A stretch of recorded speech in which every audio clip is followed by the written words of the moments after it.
Hello and welcome to my YouTube channel, Your Language Buddy.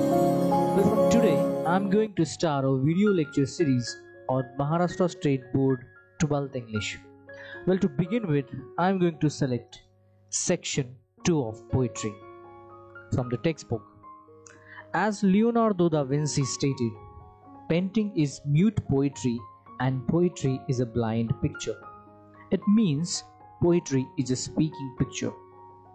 So without wasting time, let's start with the first poem from the Unit 2, The Song of the Open Road. It is written by Walt Whitman. Whenever I think about this poem, there is another poem that comes in my mind. That is The Road Not Taken by Robert Frost. Robert Frost very cleverly gives us a choice of selecting the road. But irony is that whichever way we go, we are going to miss something good on the other path. But here in this poem, Walt Whitman talks not only about the choices but also challenges of journey. So let's explore this journey. Everybody loves traveling, exploring new places and meeting new people. Road is medium of reaching your destination or goal. So here in this title,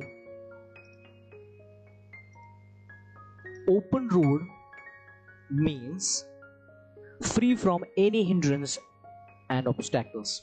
It symbolizes freedom and opportunity. And so you all know that it's a beautiful expression of your emotions. This is the great Walt Whitman.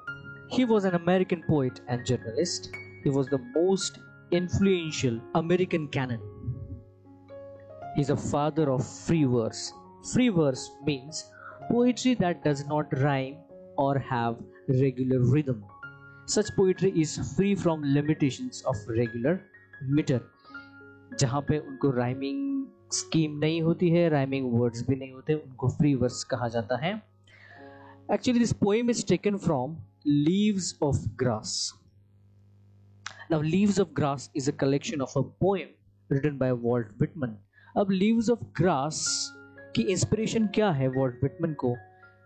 Walt Whitman Ralph Waldo Emerson से ज़्यादा प्रभावित थे. उन्होंने एक article लिखा था, Ralph Waldo Emerson ने. उस आर्टिकल का नाम था द पोएट और उन्होंने उसमें लिखा था कि वो ऐसे कवि की तलाश में हैं जो अमेरिका के बारे में अच्छा और बुरा लिख पाए. और फिर वॉल्ट विटमन ने उनको जवाब दिया and he has written this Leaves of Grass. ये बहुत बड़ा कलेक्शन है पोइट्री का. उसमें से सिर्फ सॉन्ग ऑफ ओपन रोड हम सीखने जा रहे हैं. 4 स्टैंजा की वो पोएम है. When we talk about Walt Whitman we can not forget this poem, O Captain My Captain. It is regarded a widely popular poem written on a death of Abraham Lincoln. ये एक elegy है, एक शोक गीत है, एक morning poem है. अगर आप वॉल्ट विटमन के पोएम्स के बारे में देखेंगे तो उन्होंने डेमोक्रेसी और फ्रीडम के बारे में बहुत ज़्यादा लिखा है. He is a strong believer of democracy. अब ये तो था introductory part of the poem. अब थोड़ा सा पोएम के बारे में जानते हैं कि why he has written this poem. Of course, this is the open road that he is talking about. The poem is a beautiful blend of self-awareness, free will, and tenderness of heart. The poet wants you to go on journey which is free, away from domestic limitations. एक घर गृहस्थी को छोड़ के वो एक ऐसे journey को जाने के लिए कहते हैं जहाँ पे कोई अटैचमेंट नहीं है. सब कुछ पीछे छोड़ के आगे बढ़ते रहने के लिए हमको यहाँ पोएट प्रेरित करते हैं. When you start something new, you are going to face many challenges, of course. Beside that, you should not stop walking. वो हमको चलते रहने के लिए प्रेरित करते हैं. It gives us the sense of togetherness also. Whether you are rich, you are poor, you are all the same while you are walking on the road. वो बहुत खिलाफ है एक जगह रुकने के, because the road itself signifies mobility. हमेशा चलते रहने के लिए वो अगेन प्रेरित करते हैं. अगर एक जगह की मेहमान नवाजी आपको पसंद भी आई तो फिर भी रुकना मना है. You should be walking until you reach the destination. I hope you got the basic idea of the poem. Let's deal with the poem itself, line by line. The Song of the Open Road by Walt Whitman. The first stanza. When you look at the poem, there is no rhyme scheme. It means it is written in a free verse, and there is use of first person also. Here, the poet himself is having conversation with the readers. Afoot and light-hearted, I take to the open road. Healthy, free, the world before me, the long brown path before me, leading wherever I choose. Here, the poet is setting on a journey on a foot, and he is light-hearted. He is without worry. There are no promises, no burdens at all, and he is setting this journey on a foot. He is healthy and free from all the shackles. The never-ending road is calling him. He wants to take the charge of his journey, और वो charge लेना चाहता है अपनी journey का. He wants to control his whole journey, and he wants to go wherever the path is leading to. So this is what the first stanza. वो अकेले हैं, वो पैदल ही ये जर्नी कर रहे हैं और वो बहुत हेल्दी फ्री महसूस कर रहे हैं और वो खुद ही इस जर्नी को कंप्लीट करना चाहते हैं. He wants to take control of his journey. That's what the first stanza is all about. Very simple. Let's look at the second stanza. Henceforth I ask not fortune, I myself am a good fortune. Henceforth I whimper no more, postpone no more, need nothing. Done with the indoor complaints, libraries, querulous criticism, strong and content I travel the open road. Henceforth means from now on, I ask not good fortune, I myself am a good fortune. He doesn't want any good luck. When you see the first line, he says that he doesn't want any good luck. He considers himself as a good luck. He is the maker of his own good luck. From now on, he doesn't want to cry. Whimper means to cry. He doesn't want to postpone anything because he doesn't want anyone to be with him. तो वो अब रोना नहीं चाहते हैं, वो तारीख पे तारीख देना नहीं चाहते, वो बस उस रोड पे चलना चाहते हैं जब तक उनकी डेस्टिनेशन उनको नहीं मिलती है. And this line done with indoor complaints, libraries, querulous criticism. Querulous criticism यानी कि शिकायत करना, आलोचना करना.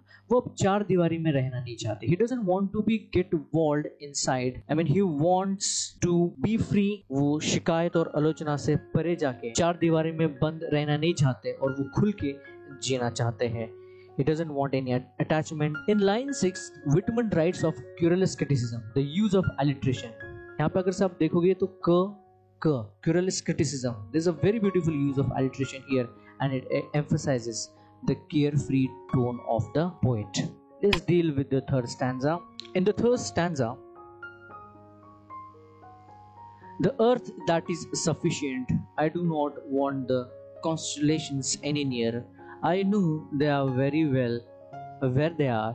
I know they suffice for those who belong to them. He confesses that why does he want to be alone here? Because earth is enough for him. He wanted to go alone, and he confesses here that earth is enough for him. He doesn't want stars with him. Constellations means Tara Mandal, a group of stars, and doesn't want those stars. He is happy with the earth. He is happy with himself. He doesn't want to get help of stars, means other people. He just want to live this life alone. He just want to have this journey alone, and he doesn't want to be with stars. It means that he wants to be alone. He wants to live down to earth life. और वो चाहते हैं, तारीफ भी करते हैं तारामंडल की, बट वो फाइनली बोलते हैं कि मुझे मेरे हाल पे छोड़ दो. The last line is in strong contrast to the rest of the poem, where the speaker emphasizes his free will and independence. मतलब ये थोड़ा सा कॉन्ट्रास्ट यहाँ पे पोएट क्रिएट करते हैं. वो लिखते हैं डेमोक्रेसी के बारे में, वो लिखते हैं फ्रीडम के बारे में, बट यहाँ पे वो थोड़ा सा कॉन्ट्रास्ट लिखते हैं जहाँ पे वो बोलते हैं कि मैं अकेला ही मेरी जर्नी तय करना चाहता हूँ. तो this is what the third stanza. The fourth stanza is quite interesting. As you can see, it is in parenthesis, this parenthesis, and it is a deliberate use of parenthesis. It is actually an afterthought that he throws in. He accepts the reality here. वो यहाँ पे अब life की reality को accept करते हैं और वो यहाँ पे बोलते हैं, though he is carrying his own burdens, but he is enjoying that burden in the journey. Still I carry my old delicious burden. I carry them, men and women, I carry them with me wherever I go. He accepts the responsibility. He accepts all the burdens of the life. Wherever he goes, he knows that I have to carry my responsibility. I swear it is impossible for me to get rid of them. Yes, it is impossible to get rid of your own problems, your own issues. You have to, tackle them. You have to carry them with you. And finally he says, I am filled with them and I feel them in return. He says that he wants to enjoy all those burdens. He wants to convey all those people, all those men and women, that you have to carry all your responsibility, but enjoy them. Just don't go so deep into that, and try to enjoy your responsibility. That he says, the speaker is stating here that his burdens do not define him, rather he accepts them and carries them with him wherever he goes. I hope you got the first stanza also. Let's look at the summary of the open road. He's on his own in this journey. He wants to control every outcome of the journey. He chooses his own journey and wants to build his own good fortune. The earth is going to provide everything. I mean, he doesn't want anything extra from anyone. He doesn't want to take help of anyone, and he just wants to be alone, and earth is going to provide everything. And finally, he accepts that there are so many problems in our life. Nothing is gonna perfect. No one is gonna perfect in this life, and he accepts those challenges and carries the burden with joy. So that's it, my dear friends. This is about the poem. I hope all you understood it. If you want to listen to the song of Open Road, I am sharing this link with you. You can go to this link and listen to the song. If you like this video, then please do subscribe and hit the bell icon. If you have any queries, please comment below. Thank you. Happy learning.